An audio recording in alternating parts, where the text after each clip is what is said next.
Assalamualaikum warahmatullahi wabarakatuh. Halo teman-teman, perkenalkan kami dari kelompok 8 yang beranggotakan Windy Mega Saputri, Safina Eka Layungsari, Ajeng Sri Rahayu, dan Erlina Puji Wulandari akan menyampaikan materi untuk memenuhi tugas mata kuliah Perencanaan Pembelajaran Bahasa dan Sastra Indonesia.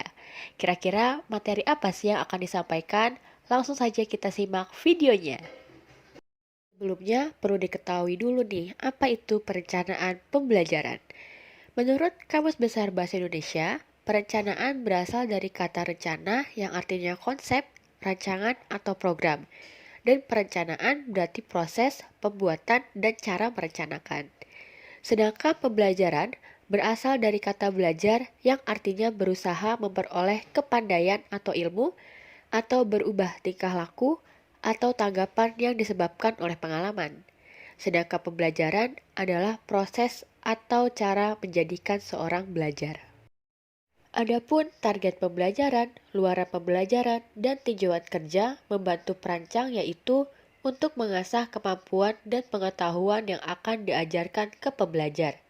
Ketiga hal ini merupakan fondasi dari kurikulum yang saling mendukung satu sama lain untuk memastikan solusi dan mensukseskan pencapaian belajar. Yang pertama adalah target pembelajaran sebagai deskripsi pembelajaran atau topik.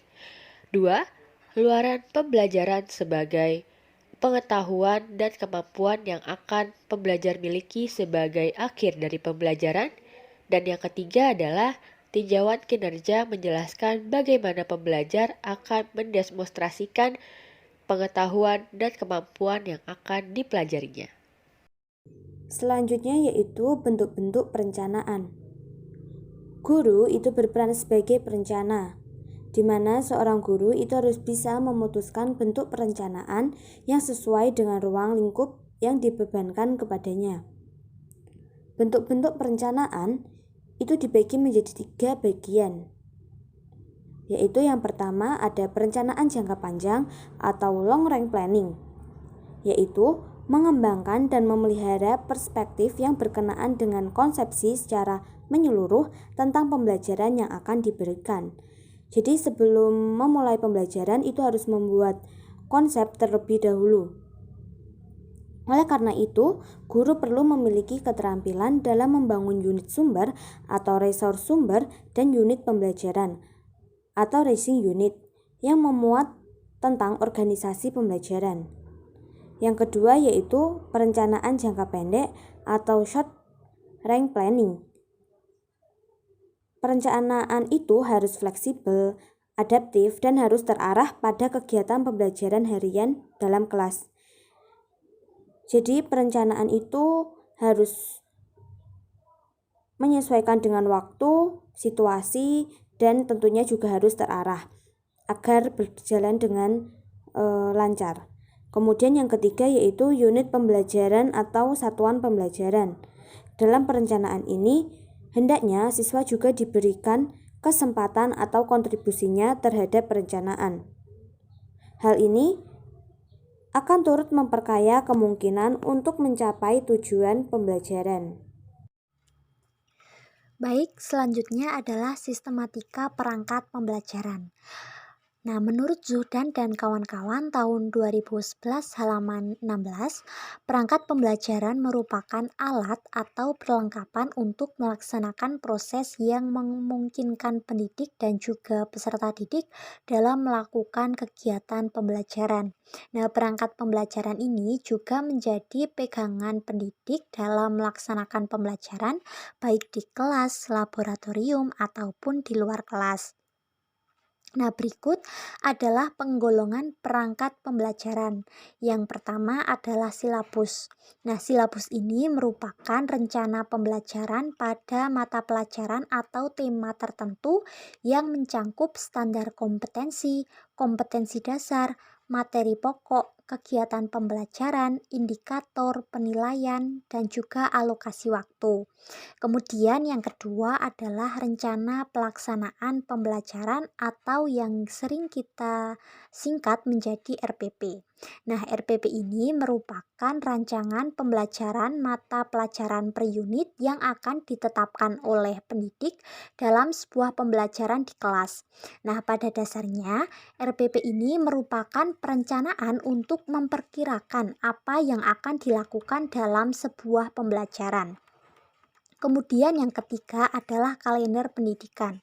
Nah, kalender pendidikan merupakan pengaturan waktu untuk kegiatan pembelajaran peserta didik selama 1 tahun ajaran. Kalender pendidikan mencangkup permulaan tahun ajaran, minggu efektif belajar, waktu pembelajaran efektif, dan juga hari libur. Kemudian yang keempat adalah program tahunan. Program tahunan atau Prokta merupakan rancangan kegiatan belajar mengajar secara garis besar yang dibuat dalam jangka waktu 1 tahun untuk memperhatikan analisis kurikulum beserta perhitungan pekan efektif. Selanjutnya adalah program semester. Nah, hampir sama dengan program tahunan, program semester juga merupakan rancangan kegiatan belajar mengajar secara garis besar yang dibuat dalam jangka waktu 1 semester yang memperhatikan program tahunan dan juga alokasi waktu tiap minggunya. Nah, program semester ini juga merupakan penjabaran dari program tahunan. Isi dari program semester adalah tentang bulan, pokok bahasan yang hendak disampaikan, dan juga keterangan-keterangan lainnya seperti waktu yang direncanakan. Kemudian, yang terakhir adalah rincian pekan efektif. Nah, rincian pekan efektif merupakan hitungan hari-hari efektif yang ada pada tahun pelajaran berlangsung. Nah, untuk menyusun RPE ini harus dilihat dan juga diperhatikan adalah kalender akademik yang sedang berlangsung serta menjadi pedoman sekolah dalam menetapkan jumlah minggu atau pekan efektif. Baik teman-teman, materi selanjutnya kita akan mempelajari terkait dengan teori penyusunan perangkat pembelajaran.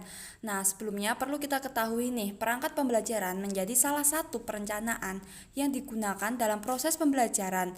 Nah, perangkat pembelajaran yang diperlukan dalam proses pembelajaran dapat berupa silabus, rencana pelaksanaan pembelajaran atau yang kita kenal dengan RPP, dan lembar aktivitas siswa atau LAS. Nah, perangkat yang digunakan dalam proses pembelajaran disebut dengan perangkat pembelajaran. Jadi, perangkat pembelajaran dapat diartikan sebagai alat kelengkapan yang digunakan untuk membantu pembelajaran.